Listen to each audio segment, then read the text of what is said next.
appel à la cour d'appel. C'est à la cour d'appel maintenant de voir par rapport au cours de cassation et lobby, s'il va casser, s'il va faire quoi. C'est la cour d'appel maintenant, si la moutamba, avocat naïe, sali appel, ton côté à la place, oyo bamoni était dossier oyo est respecté qui procédure. Parce que lobby était manque non-respect à procédure.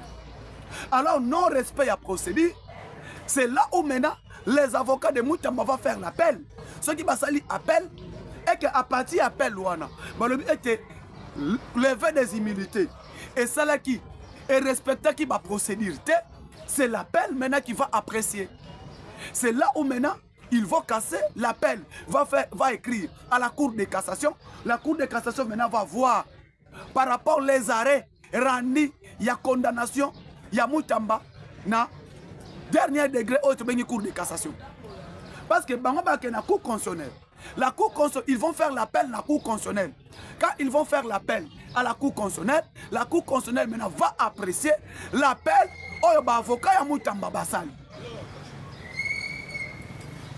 Place Batoubaï. Donc pour le web Sabino, cassation est la dernière juridiction. Et la dernière juridiction, juridiction sur les plans condamnation. Mais juge constitutionnel va maintenant lire par rapport à la constitution ce que cassation a dit. C'est là où maintenant, non, tu sais qu'elle dit Moutakangie et Saliboy. Non. Le problème n'est que Vombi est le procureur général de la Cour de cassation. Cassation est la dernière instance. La dernière instance, c'est la Cour constitutionnelle. Maintenant, la Cour de cassation, ce qui va moni était, la Cour constitutionnelle, n'est pas avocat Moutamba, parce que ça l'appel. Ça l'appel la Cour constitutionnelle. Pourquoi? Ça l'arrêt. Oyo est condamné Moutamba. Que biso tomoni était arrêt oyo cour de cassation à rendre et ça malamouté tala ndenge constitution ya biso et lobby. Et maintenant la cour constitutionnelle va faire appel batali que non oyo cour de cassation à sali condamnation au cour de cassation à rendre tomoni yango malamouté, ils vont maintenant faire l'appel et cet appel ils vont maintenant écrire d'annuler les arrêts de la cour de cassation en condamnant Moutamba. Et maintenant ils vont faire l'appel à reprendre l'audience, à reprendre à zéro. À partir, il y a Oyoyo et Salemakina, Assemblée nationale, par rapport, il y a respect des procédures. Parce que Balobi était l'Assemblée nationale à respecter qui procédure, il y a levé des immunités, il y a constat Moutamba. Na place, vote, Ezala. Ezala par papier, basala kango a main levée. Oh, vote à main levée, ezali non respect à procédure. Ndenge ba avocat, ya Moutamba balobi. Et maintenant à partir de là, bako etala, ils vont étudier les dossiers. Na ndenge bango bakena appel. Ce qui va étudier le dossier, ba moni était respect des procédures exactes. Soit les procédures étaient respectées, la cour constitutionnelle va dire ok, na kosalam arrêté parce que respect à procédure ezalaki.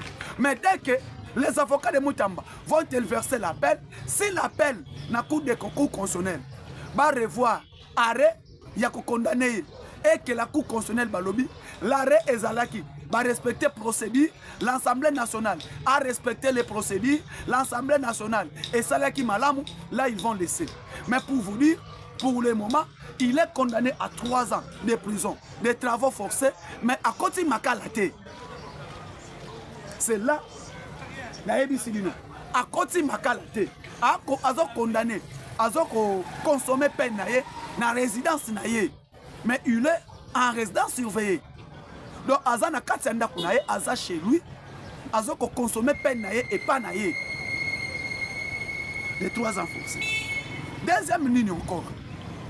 Je vais dire, le chef de l'État, à côté, dans le dossier Moutambate, non, la justice est libre.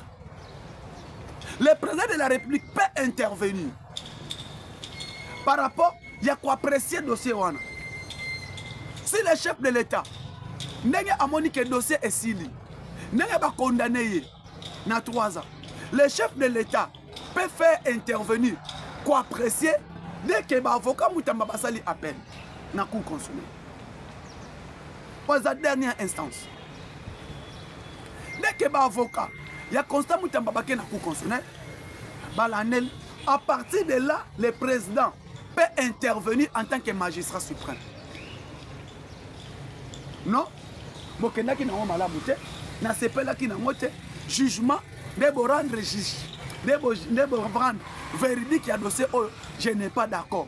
C'est là où le président peut intervenir. Je pense que Batu Oyo, Balobi, que le président de la République, il est à la base, il y a qu'à condamner Moutam. Non. Ce n'est pas le président. Beaucoup de chef de l'État, n'a makambo yote. Mais il est magistrat suprême. Oui. Naebi Sabino était. Constant Moutamba. Ndenga Zabongo. Azalaki na babundisi ebele. Et combat Oyazali nango.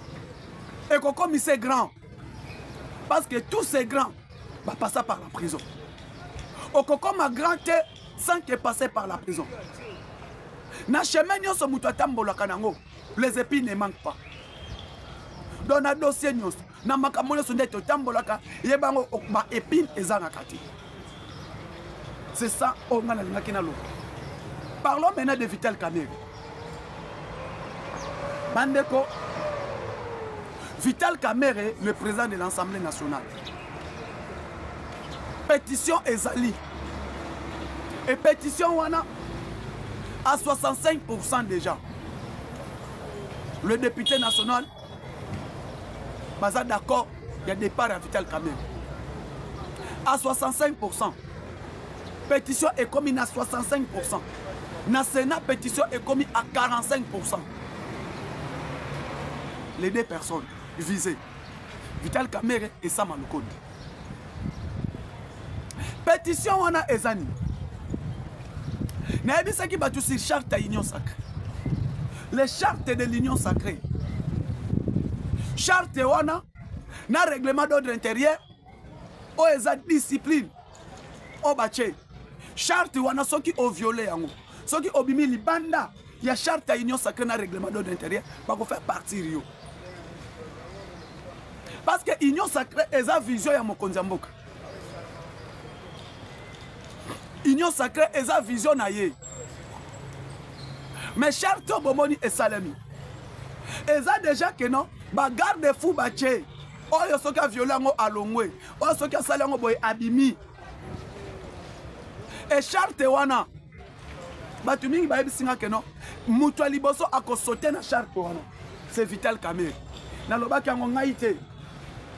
Et qu'on viole ceux qui ont violé charte, au quoi il n'a pas bakangio.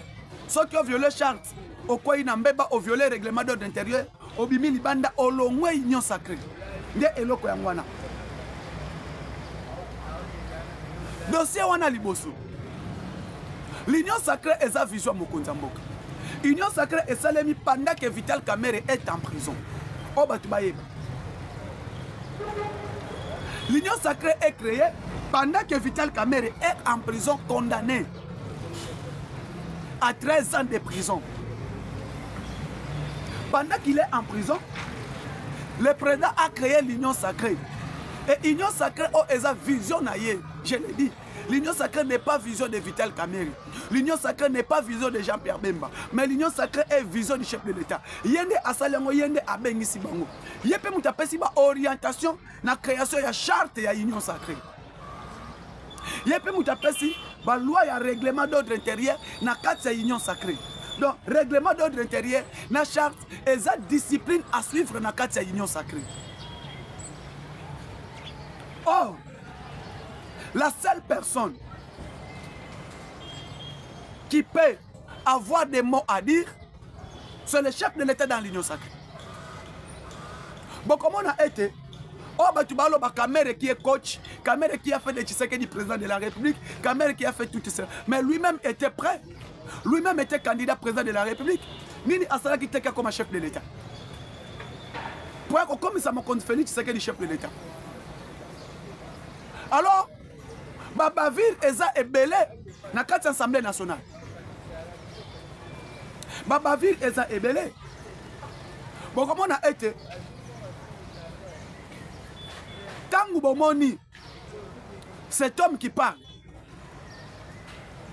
Mwana mobali oyo ya AFCM 23 nanga tango azoloba déjà na présidium ya Union Sacrée. Il y a l'un des nôtres qui n'est pas d'accord na vision Mokonzi Mboka. Ils étaient scandalisés. Na comment na chef de l'État aloba makambo o alobaki na deuxième congrès Union Sacrée. Ils étaient scandalisés de ce que le chef a dit. Et l'un des présidiums a ben makabiso to solo kana, c'est qui vous pensez? Vous pensez à qui? Na présidium Union Sacrée peut avoir des contacts avec Nanga, avec Bertrand Bisimou. Ezana. Na kati ya présidium Union Sacrée. Mutu oyo atelemela vision ya Mokonzi Mboka ezalaka nani? So boyebi ete. La personne est déjà connue. Dans les présidiums de l'Union Sacrée, oyo yo azalaka d'accord te na ba vision chef de l'État boyebi. Oyo abimaka en l'encontre. Na oyo Mokonzi Mboka lobaka boyebi. Eza loko te tokoloba ete que non. Oyo yo azalaka d'accord na présidente. Oyo yo envisagaka déjà comme président de la République. C'est connu. C'est Kamere qui envie déjà de devenir le président de la République. Et maintenant, quand vous avez suivi Nang par l'un des présidiums de l'Union Sacrée, nous a appelé que venez nous libérer. Vous croyez que qui peut parler, qu'appeler Nanga venir nous libérer? C'est qui? Parce que Jean-Pierre Bemba ne sera pas d'accord avec eux, parce que Bemba c'est l'ennemi de Joseph Kabila. Jean-Pierre Bemba est l'ennemi à vie de Joseph Kabila. Kabila a fait que Bemba qui soit en prison. Boyebi Kabila ba eboto azwaka Jean-Pierre Bemba mututu ayebi. Ba eboto o Kabila azwaka Jean-Pierre Bemba.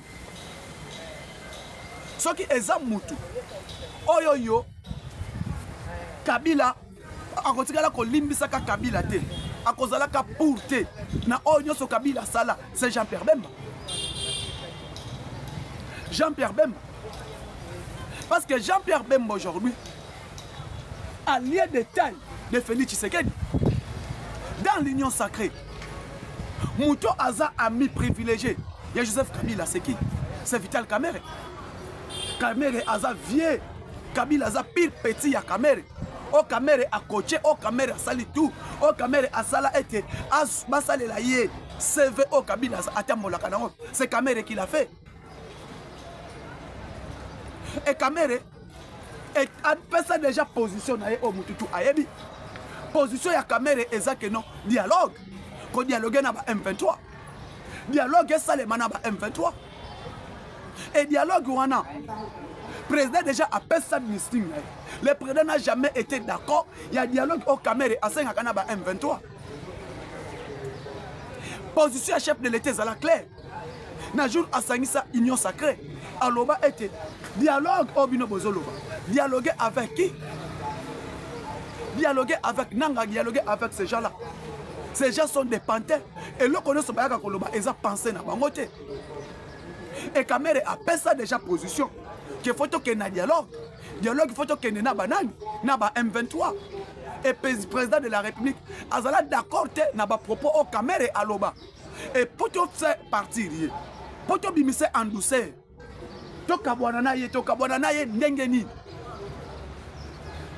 Pour vous dire que le président charte au Basali.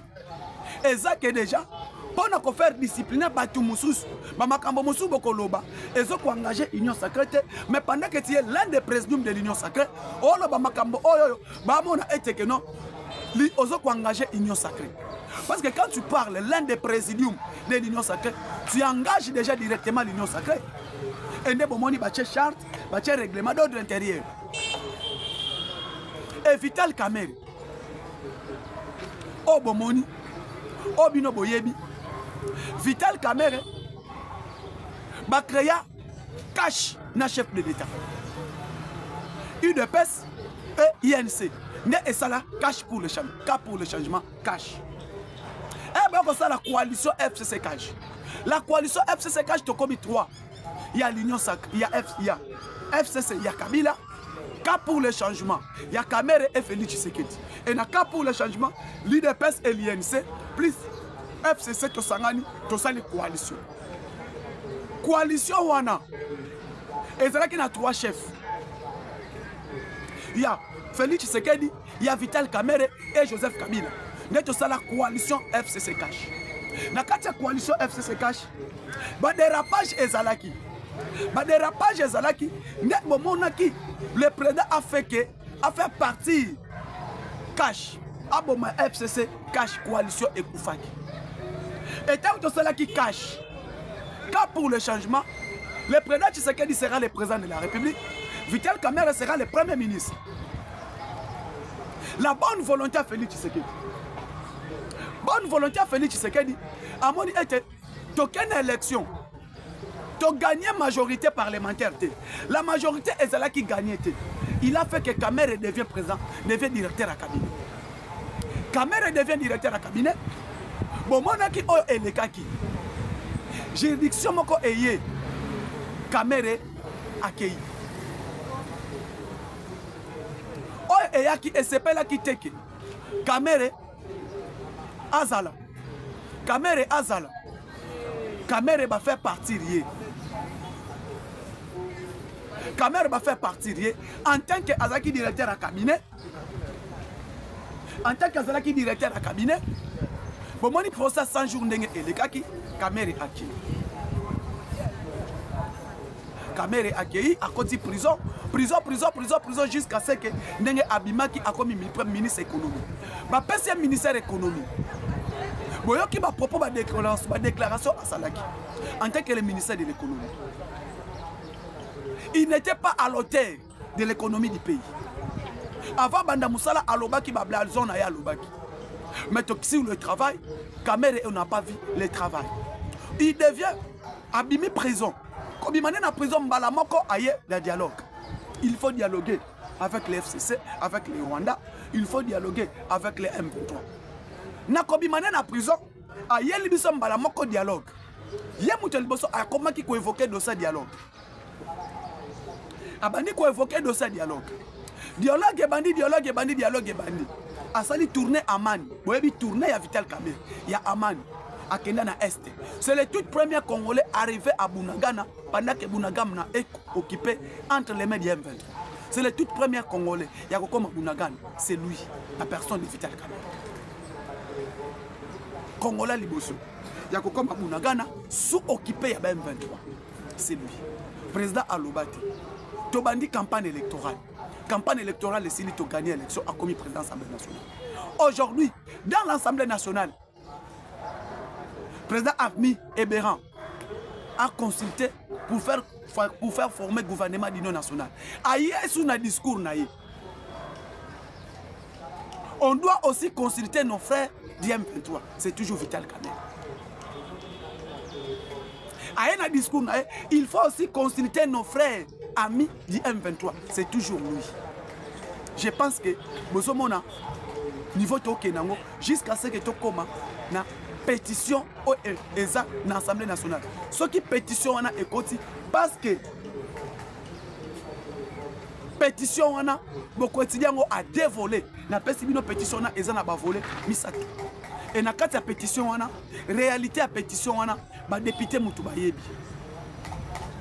Et pendant ces pétitions, les gens vont comprendre que aujourd'hui, Vital Kamerhe n'a pas sorti médiatique n'a pas proposé à l'Obaka, n'a engagement le député n'est pas d'accord avec lui. Le député n'est pas d'accord avec lui.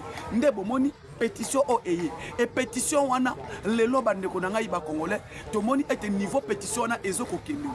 Et pétition est engagé vers départ de Vital Kamerhe comme président de l'Assemblée nationale. Alors les 65%, il y a signé pétition et ça, la majorité, il n'y a pas de députés de l'IDPS. Les députés de l'IDPS, niveau O ezoko kende. Na niveau Sénat aussi, départ ya sama lukonde pétition eza wana na mesa. Et na yango na meki ko meka ko expliquer bino, bon comprendre en li o etozo kende. Donc rentrée parlementaire o ya le 15, toko vivre to yebite qu'est-ce qui va se passer? Oh, ils ont une session purement budgétaire. Et une session purement budgétaire, le 15, de côté là, niveau Ezokokende. Lobby président de la République, il y a eu l'arrivée ici. Il y a Prince Qatar. Le Prince à Qatar aïe avec une enveloppe de 21 milliards, il y a investissement, il y a Qatar, dans la RDC. Je vous ai parlé, le Prince à Qatar est ici, accueilli par le Premier ministre, Bayambiye, Tomoni et Basololi, Premier ministre et Congo, chef du gouvernement. Les gens vont dire pourquoi il était agressé par le Premier ministre. C'est le gouvernement qui exécute les programmes du président de la République. Le gouvernement exécute la politique qui achète l'État et c'est exécuté par le gouvernement. Par qui? Par le Premier ministre. Le Premier ministre est là pour exécution des politiques, des programmes du chef de l'État. Alors, tant que le Premier ministre Ayami, Otobeni, Prince Qatar, et Prince Qatar, Wana, Bapesi, Makambo, Ezaba, orientation du chef de l'État pour exécuter la politique du chef de l'État. Et Premier ministre Herbomoni, Basololi, Babeti Kora Mikora Koza, Babeti Basololi, pour réaliser la politique du gouvernement. Et le Lobomoni, ce qui est arrivé, le Prince Qatar, Alobi et le Qatar vont investir 21 milliards sur le plan transport aérien, sur le plan transport, dans le domaine de l'agriculture, dans le domaine de transport. Il y a chemin de fer, il y a investi dans le domaine. Il y a santé, le domaine est belé, dans le domaine il y a créé ma banque. Awawa, de beaucoup de gens ont été. Na ebisa kibino Kagame, Qatar, nous soutenons. Qatar est chambon pour naïe. Et Qatar wana kaka epesi mukom. Le même Qatar bazala ki naïe, le même Qatar bae pas Félix Tshisekedi. Et Qatar bae toye ko investir et pour la paix. Boyebi ete tozana Qatar to solona ba M23. Mais Qatar wana mbala moko a sauté aye ko kutana mokonza mboka. Ba sololi ba beti oza kora mikora koza à partir du gouvernement. C'est ça que je voulais vous dire. Aujourd'hui mes frères congolais, il faut comprendre situation toke nango makambo ekende kitoko makasi yango bomoni ete lelo il y a rien à dire to soutenir mokonza mboka et mokonza mboka o to ko soutenir lelo to moni na niveau est petit à petit ba localité na biso to ko récupérer ba localité et ba localité o to ko récupérer vision siko ya mokonza mboka ezandengani. Il faut maintenant ko fandi sa politique na ye et yango bomoni ete to kende petit à petit fini. Maintenant nous allons parler il y a changement de la constitution. Il faut maintenant s'investir sur les changements de la Constitution. Tout le monde dit déjà que non, Moko, la 4 Assemblée nationale a déjà dit. Na Combo ya Lambert Men, il faut maintenant aller rapidement dans le changement de la Constitution. Est-ce que le changement de la Constitution est malam? Tu es malam ou le changement de la Constitution est malam? Merci beaucoup Nabaino Somolanda Kibiso. Le lot aussi quand tu communes dernier point plutôt chité. Investissement tout le monde dit pas tout bazo koya. Je vous ai dit, l'exécution des politiques du gouvernement, du chef de l'État et du gouvernement.